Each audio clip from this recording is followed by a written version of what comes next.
الحمد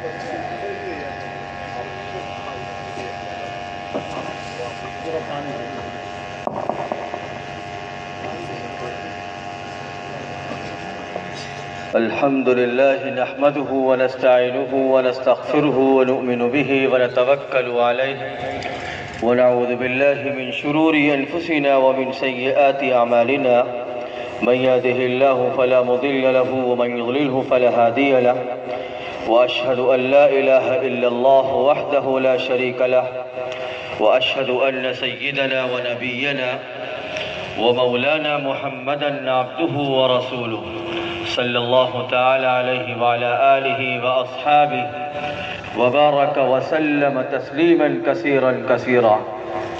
أما بعد، بسم الله الرحمن الرحيم. إنك لعلى خلق عظيم. صدق اللہ المولانا العلی العظیم. محترم بزرگوں، عزیز ساتھیوں، اسٹیج پر موجود حضرات علماء کرام،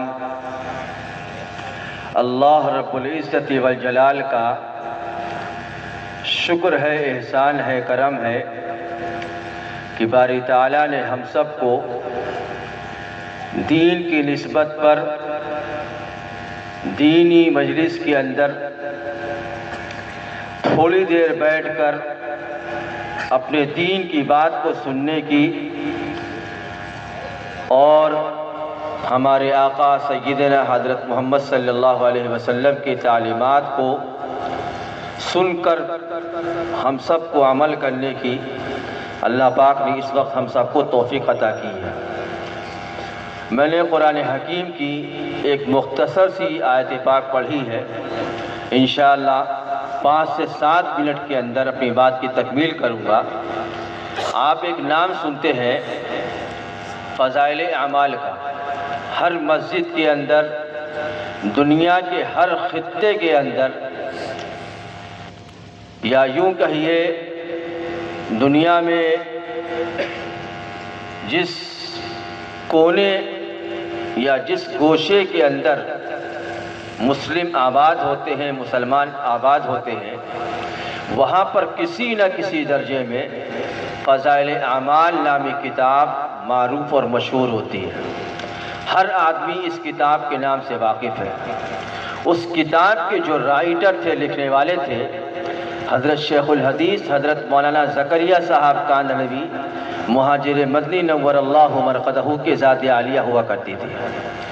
حضرت شیخ الحدیث نور اللہ مرقدہ ملک کے معروف دینی درسگاہ جامعہ مداحلوم سہارنپور کے شیخ الحدیث ہوا کرتے تھے.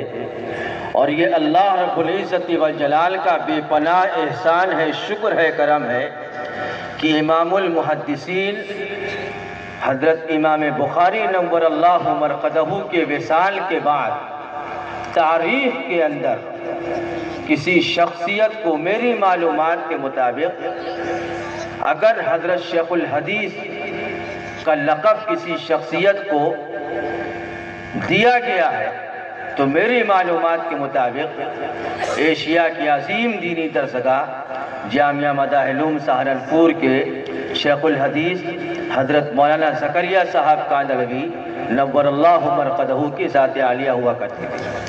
حضرت شیخ الحدیث نور اللہ مرقدہ کا معمول تھا کہ حضرت شیخ رحمۃ اللہ علیہ پورے ہفتے سبق پڑھاتے تھے، لیکن جمعرات کے دن طبیعت اگر ساتھ دیتی تھی تو آپ نظام الدین تشریف لے جاتے تھے.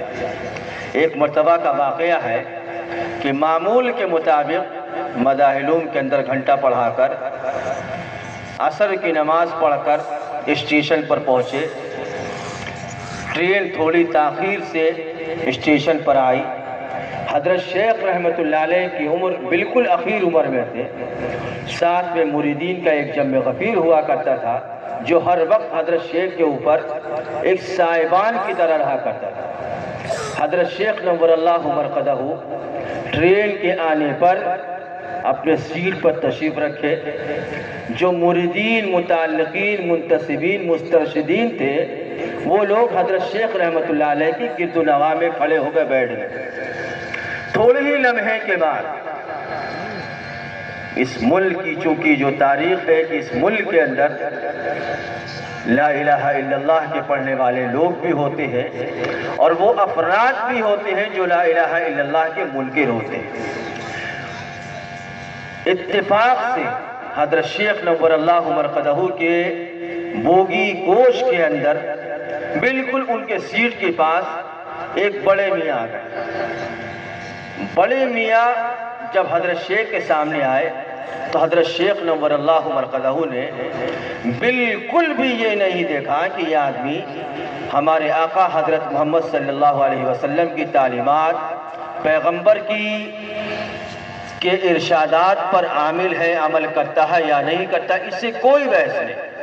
حضرت شیخ نور اللہ مرقدہ نے حضرت محمد صلی اللہ علیہ وسلم کے تعلق سے قرآن حکیم کے اندر جو آیت پاک نازل ہوئی، اِنَّكَ لَعَلَىٰ خُلُقٍ عَظِيمٍ، اے محبوب حضرت محمد صلی اللہ علیہ وسلم آپ کے اخلاق بہت بلند و بالا ہے۔ حضرت شیخ نور اللہ مرقدہ نے اپنی پیرانہ سالی، اپنی ذوق، اپنی بیماریوں کو بالائے طاق رکھ کر ملک کی قدیم روایت کو مد نظر رکھتے ہوئے اس انسان کو اپنی جگہ پر بیٹھایا جو آدمی لا الہ الا اللہ کا پڑھنے والا نہیں تھا۔ حضرت شیخ کے ساتھ جو لوگ تھے، جو مریدین تھے، انہوں نے عرض کیا کہ حضرت آپ کی عمر خود اخیر عمر میں ہے، آپ کو ضرورت ہے کہ آپ خود آرام کریں۔ حضرت شیخ رحمۃ اللہ علیہ نے اس موقع پر ٹرین کے اندر یہ تاریخ ساز جملہ ارشاد فرمایا اپنے لسان مبارک سے کہ میاں حضرت محمد صلی اللہ علیہ وسلم کی وہ تعلیمات جو ہم مدارس کے اندر، مساجد کے اندر بیان کرتے ہیں، پڑھاتے ہیں، ملک یا دنیا کی ایک بہت بڑی وہ جماعت ہے جو حضرت محمد صلی اللہ علیہ وسلم کی تعلیمات سے ناآشنا ہے، برابر ہے۔ یہ موقع ہے کہ حضرت محمد صلی اللہ علیہ وسلم کی تعلیمات کو ان کے سامنے پیش کیا جائے۔ چنانچہ مریدین بہت دور اندیش تھے۔ العاقل تکفیہ الاشارہ، جو مومن ہوتا ہے وہ دور کی بات کو سمجھتا ہے۔ حضرت شیخ نور اللہ مرقدہ نے اپنے آرام کو چھوڑ دیا اور اس غیر مومن انسان کو اپنے بوگی، اپنے پٹ پر لٹا دیا۔ دلی آ گئے حضرت شیخ نور اللہ مرقدہ اپنے راستے، وہ اپنے راستے۔ اتفاق کی بات، رمضان سے چند دن پہلے وہ بڑے میاں ڈھونڈتے ڈھونڈتے مداحلوم سہارنپور پہنچے۔ حضرت شیخ نور اللہ مرقدہ کے بارے میں معلومات کی، پتہ چلا کہ مداحلوم کے اندر بیٹھے موجود۔ وہ گئے اور اللہ کی دھرتی پر حضرت شیخ نور اللہ مرقدہ کے دست حق پر، آپ کے بابرکت ہاتھ کے اوپر لا الہ الا اللہ محمد الرسول اللہ صلی اللہ علیہ وسلم کا بابرکت الفاظ اپنی زبان سے نکالے۔ حضرت شیخ نور اللہ مرقدہ نے ان کو مسلمان بنایا، اور مسلمان بنانے کے بعد جو پہلا سوال کیا کہ میاں پوری زندگی گزار دی، آج تک آپ ہمارے مذہب اسلام کے قریب نہیں آ سکے تھے، کیا وجہ ہے کہ آپ اسلام کے قریب آئے؟ اس بڑے میاں نے ایک بات کہی کہ حضرت آپ خود بیماری کے ایام میں تھے، آپ کے پاس مریدین تھے، آپ کے پاس چاہنے والوں کی ایک تعداد تھی، آپ نے اپنے آرام کو چھوڑ کر ہمارے آرام کو مقدم کیا۔ صرف آپ کی اس ادا نے ہمارے دل کو جیت لیا، اور ہم اس کہنے پر مجبور ہوئے کہ مذہب اسلام کے علاوہ کوئی مذہب ایسا نہیں ہے جو اتنی بہتر تعلیم فراہم کر سکے۔ میں آپ سے کہتا ہوں، آپ حضرت محمد صلی اللہ علیہ وسلم کی امتی ہے، حضرت محمد صلی اللہ علیہ وسلم کی تعلیمات کو اپنی زندگی میں لانے کی کوشش کرتے ہیں۔ آپ ملک کے کسی بھی خطے میں رہیے، چاہے گاؤں میں رہیے، شہر میں رہیے، کہیں بھی رہیے، حضرت محمد صلی اللہ علیہ وسلم کی اس تعلیم کو اپنے پاس باندھ کر رکھیے۔ کوئی بھی شخص نظر آتا ہو اخلاق کے ساتھ پیش آئی ہے۔ کسی بھی انسان کو یہ الگ ہے کہ وہ آدمی لا الہ الا اللہ پڑھتا ہو، نہیں پڑھتا ہے، اس سے کوئی سروکار نہیں۔ اللہ کی دھرتی پر وَلَقَدْ كَرَّمْنَا بَنِي آدَمَ وَحَمَلْنَاهُمْ فِي الْبَرِّ وَالْبَحْرِ، اللہ کی دھرتی پر وہ اور ہم سب کے سب برابر ہیں، ہم سب کے سب آدم کی بیٹے ہیں۔